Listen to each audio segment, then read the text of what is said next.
Hey everybody, it's Wendy Pope with something to think about.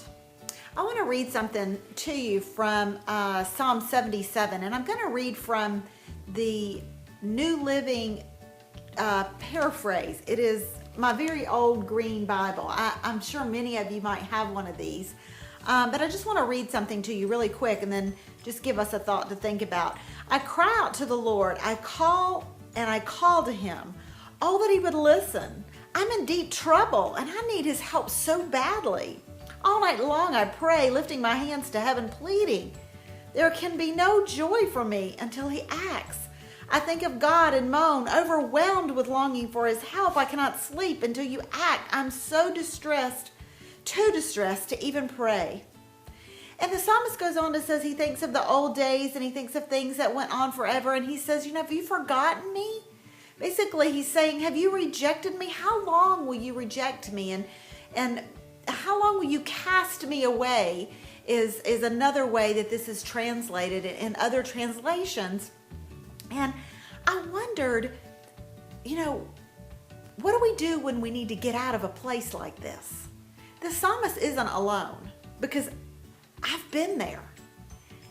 And if you've been there, if I've been there, you've been there. So you're not alone. And you might even be there today, right now in this moment. You might even be in that place where you have pleaded with God. You've held your hands up in the night to the heavens praying, and you just don't even feel like he's listening to you. You feel like he's cast you off. You feel like he's rejected you. But he hasn't. He hasn't. I can promise you he hasn't, because that's not within his nature to reject his children that are pleading and coming to him. So what if when we feel rejected, instead of going with the feeling of rejection, what if we chose to remember his faithfulness? If you go on down, and maybe if you'll get a chance to read Psalm 77 today, it would be great in any translation.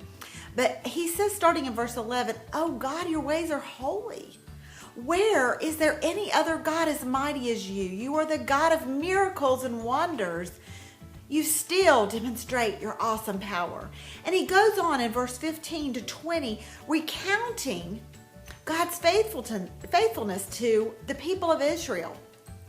So he, instead of just wallowing in the rejection, he chose to go to a place of remembering God's faithfulness.